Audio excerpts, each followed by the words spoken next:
안녕하십니까. 저는 난임과 유산, 임신, 출산, 가정의 여성과 함께 30년을 생활하다가 이제는 학교에서 후배를 양성하고 있는 여성건강간호 담당자 박정미 교수입니다. 제가 여성건강간호를 시작하게 된 이유는 난임과 유산, 임신, 출산 과정의 많은 정보의 홍수 속에서 오히려 여성의 건강을 해치는 경우가 있으므로 여성의 삶 속에서 임신과 출산의 기쁨으로 행복하고 건강한 기쁨을 함께 나누고 싶어서입니다. 여성건강간호는 whc.nsu.ac.kr을 통해 여러분의 삶에 유익이 있기를 소망합니다. 이번 강의는 면역학적 치료법에 대해서 알아보겠습니다. 임신의 면역학적 개념은 태아는 아버지, 어머니부터 절반씩 염색체를 이어받고 면역학적인 특성도 반반씩 갖게 됩니다. 정상적인 임신의 경우에는 어머니의 자궁에서 이러한 태아를 자연스럽게 받아들이게 됩니다. 면역학적인 거부 반응을 일으켜 착상, 억제 및 태아 성장을 방해하여 유산을 일으킨다는 개념입니다. 첫 번째, 동종면역 질환에 대해서 말씀드리겠습니다.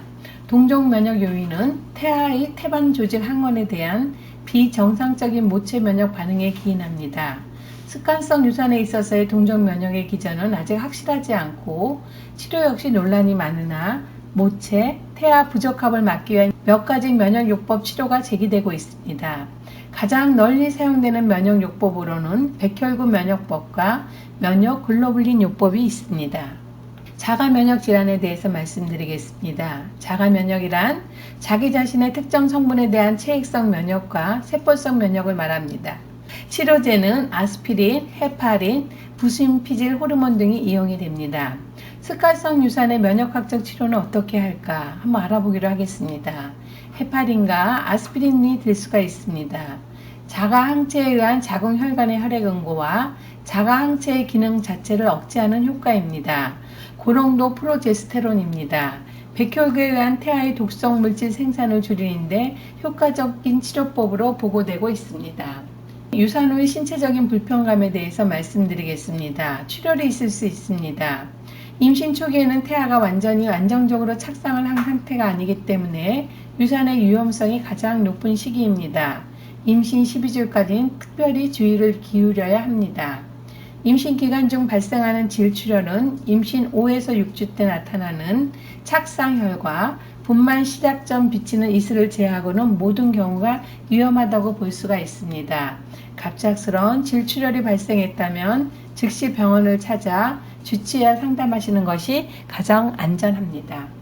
속바수술 출혈입니다. 계류유산의 경우 자궁 내막을 긁어내는 수술을 받는데 수술 후 출혈이 너무 과다하거나 너무 오래 지속되지 않는지 확인이 필요합니다. 수술 후 3일 이내에는 출혈량이 좀 많지만 생리대 양이 많을 때보다는 적은 것이 일반적이며 이후에는 양이 줄어서 대략 2주 내에는 거의 출혈이 멈출 수 있습니다. 과다한 출혈, 지속적인 출혈, 복통의 지속, 냄새나는 분비물이 있는 경우는 치료 대상입니다. 염증이 생기기도 하고 자궁의 정상적인 수축에 문제가 온 경우도 있을 수 있고 내막의 상처가 잘 아물지 않아 자궁 출혈이 지속되는 경우가 있으므로 이때는 꼭 치료를 받으시기 바랍니다. 통증입니다. 유산 후 가장 흔한 문제는 혈액 정체와 신기능의 악화입니다. 혈액 정체는 단순히 자궁 내에 고인 혈액 유무만을 이야기하는 것이 아니며 전신적인 반응입니다.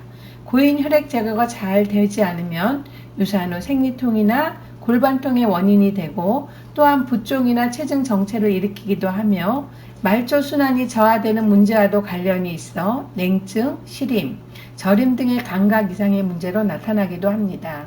신기능의 허약은 비뇨 생식기계의 기능적 허약이 있던 사람이 유산을 겪으면서 더욱 악화됩니다. 신기능 자체가 유산의 원인이 되기도 하며 자궁 수술로 자극을 받아 더욱 허약한 상태가 되어 각종 증상을 일으키는 경우입니다.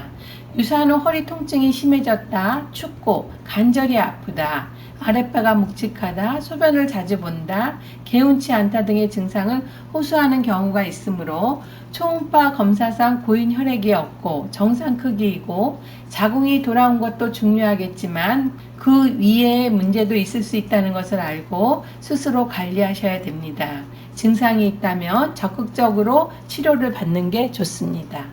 복통입니다. 임신 20주 이전에 배 당김이 나타나고 쉬어도 통증이 좀처럼 가라앉지 않고 평소와 다른 느낌이라면 유산이나 조산, 태반 조기박리 등 이상 신호일 수 있으니 주의해야 합니다. 복통시 관리입니다. 임신 초기에 자궁이 커지며 출혈 없는 배 당김이 느낄 수가 있습니다. 같은 자세로 오래 서 있거나 몸을 움직이면 배가 뭉치거나 당기는데 이때는 편안하게 누워 쉬는 것이 좋습니다. 먼저 배가 당긴다면 잠시 하던 일을 멈추시고 바닥에 누워 휴식을 취하십니다. 휴식을 취해도 지속적으로 강해지는 통증이나 출혈을 동반한 통증인 경우에는 곧장 병원 치료를 받으셔야 합니다. 요통입니다. 유산이 일어나면 몸은 자궁 내용물을 배출하려고 합니다. 그에 따른 요통이 일어날 수가 있습니다. 일반적으로 2주 정도 치료하면 되지만 3개월까지는 가는 사람도 있습니다. 요통 외에 복통이나 다리에 마비 등이 있는 경우에는 자궁과 난소에 염증이 생기는 경우가 있으므로 치료를 받으시기 바랍니다. 이번 강의는 여기서 마치겠습니다. 감사합니다.